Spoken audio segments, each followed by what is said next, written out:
invigorating epiphany last week. Hold on. I'm going to make how do you like this? I'm going to make an actual highlight on this one.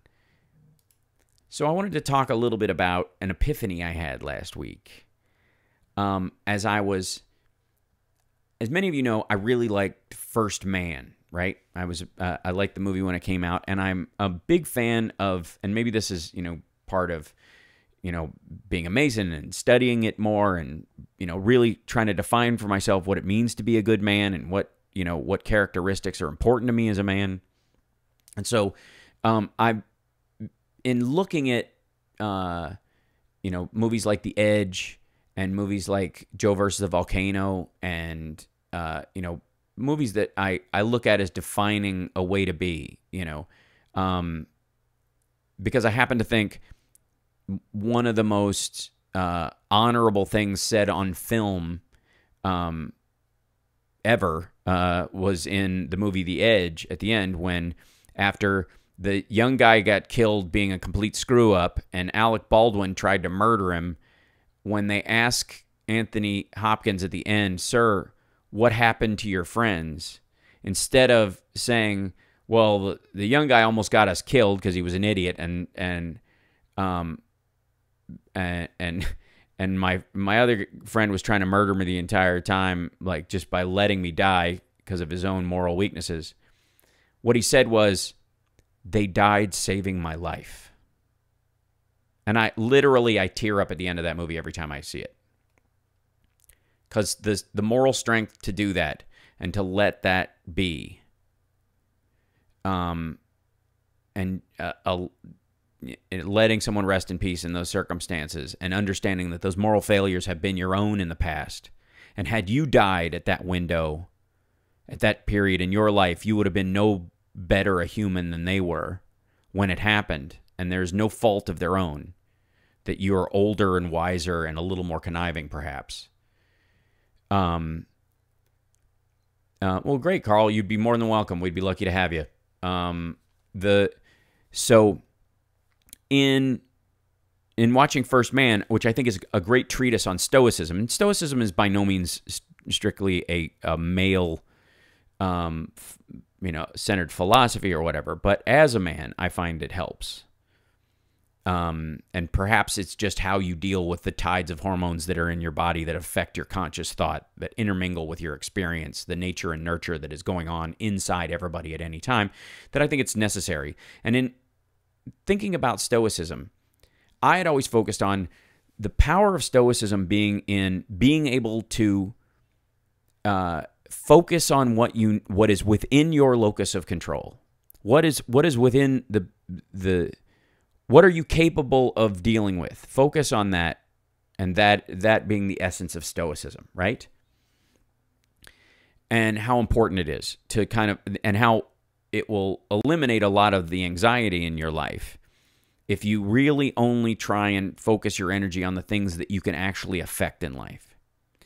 And I had a moment of it was the strangest, most obvious epiphany, and maybe everybody rides this out, but it was that has never been a challenge for me. Focusing on what I want to do and what is within my capability, I'm even more apt to sort of scrape stuff into my locus of control and go, okay, I can build this ability and I will be able to also control this thing. That's why I'm a director and I have my own camera stuff, and I have all my own, music gear. I studied audio engineering so that I could make my own albums, that kind of stuff, instead of just using, hiring or paying someone outside, which has value. But also, even if I do that, I know what's going on. So when I'm making a request, it's from a point of intelligence, not ignorance, that kind of thing. Like wanting to know and widen my locus of control, what I can do. But if that's easy for you, and I think it's easy for anybody who has a focus point in their life where they're trying to, they've at least tried to make goals happen and they work on it, and you should. The other part that is equally important and probably does not get enough attention is the constant gardening around releasing things that are outside of your locus of control.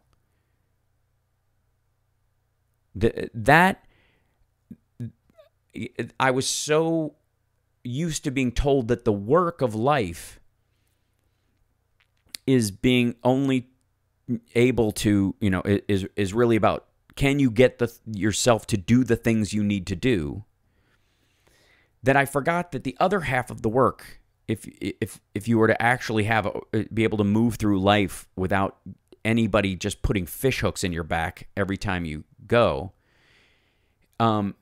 is that this actively recognizing when you are trying to attach yourself to things outside your control, and when you are ruminating and worrying and judging and focusing on things that you can't affect. Because we talk a lot about, everything we're talking about on HSRPM, we talk about stuff that's in the realm of being knowledgeable so that you can vote with a clear conscience and that you're motivated to vote. So there are reasonable things in, thinking about politics and the like, because we live in a democracy, that you could play a part in. But there are certainly things outside of it that, while you can be aware of them, they should not worry you. And if they do, you have the work of your Stoicism will be the detachment from that worry. You can have a detached awareness about them, but you gotta keep them from interfering, emotionally, physically, anxiously on the things you can control. And most people don't do that. Most people do the work, or think they do the work, because we live in a very productive age. We spend a lot of our time focusing on, okay, I can do this, so I should do this. And that's good. That's fine. But most of the reasons why we don't do the things that are within the locus of our control are because the things outside them get equal weight. And our attachment to those things requires so much mental, physical, and spiritual energy that they interfere with the things that we can do. You can't affect your metabolism or your hormones just by conscious thought. You can do it over time through diet and exercise. And this kind of fits into what I was talking about, and this probably is in line with a couple of things that I've recognized in the, we've talked about the goal setting thing, which is about being impatient about your long-term goals, but patient with your short-term goals. The focusing on the things that you can control and going, these are the things that I allow myself to worry about, focus on, and germinate on. Anything outside isn't just that I let them go, because that is impossible for some people, to just let it go. You have to actively cut it off. You must do that work.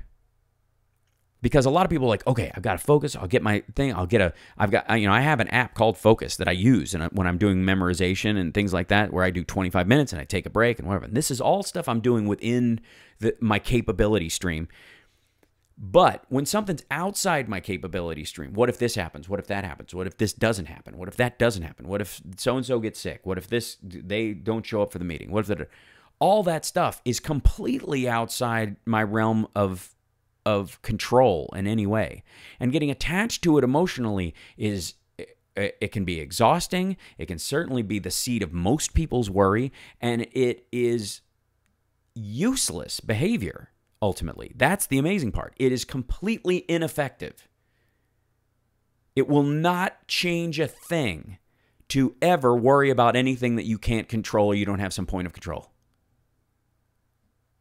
It ever. And the difference was, intellectually, we all know this. Intellectually, as I'm saying this, it may seem obvious to you. But in the day-to-day, a lot of people don't do the daily work, the constant farming of going, why am I worrying about that?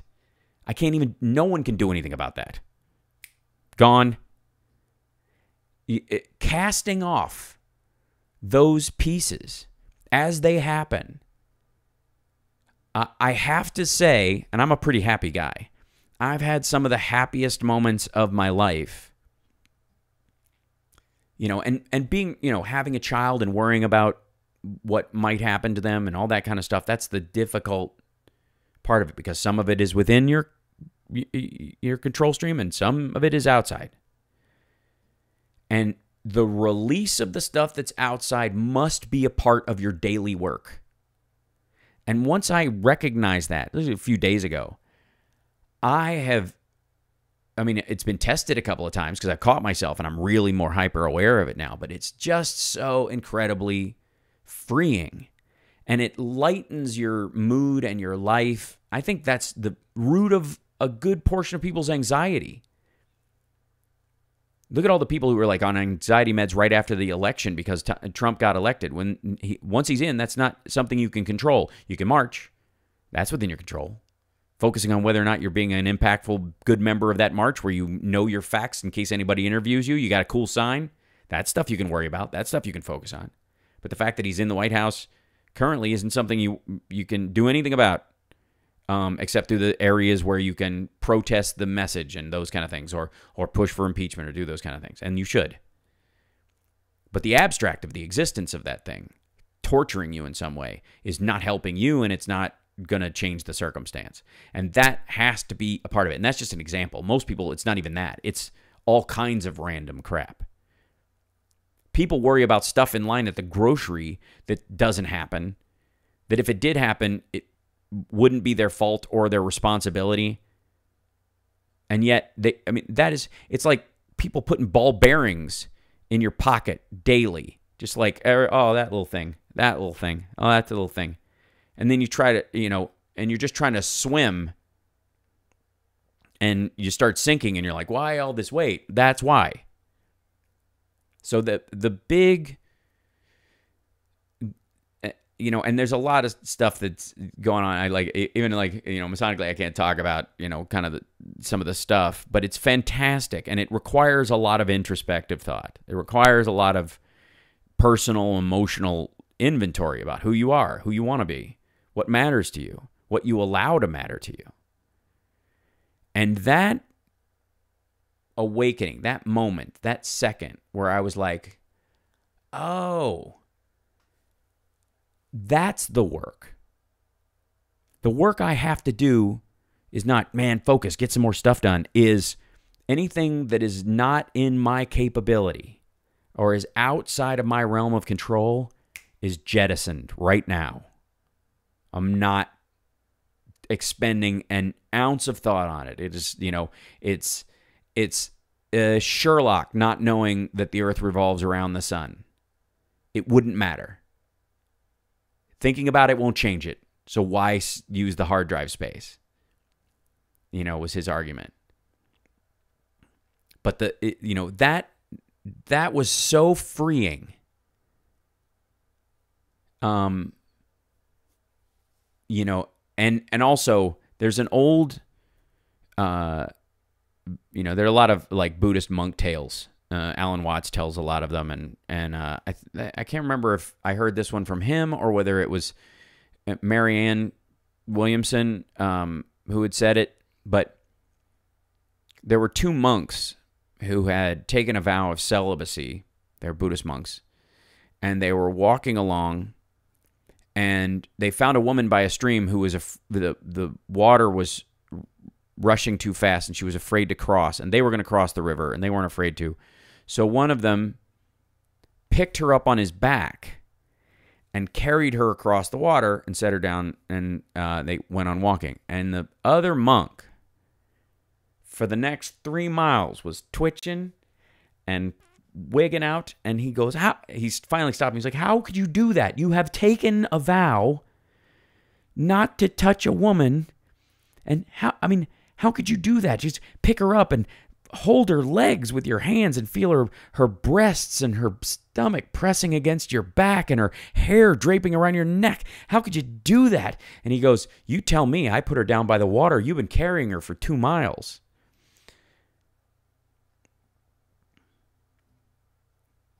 So Alan Watts is not alive. Alan Watts is plenty dead. And if you listen to his later tapes, it's probably from lung cancer because the guy smoked like crazy. And that story is also a story of that, the externalized aspect, the outer world of Stoicism. That that meditating on what you must do is partly it requires you to not meditate on anything you must not do, or you cannot. So anyways, I just wanted to end with that because you guys have been awesome. And like that, I talked to my cousin about this because my cousin, he's a marshal and he deals with some of the most horrible stuff that my mom's a nurse. She's dealt with some stuff. She worked at a mental institution in Kentucky for years.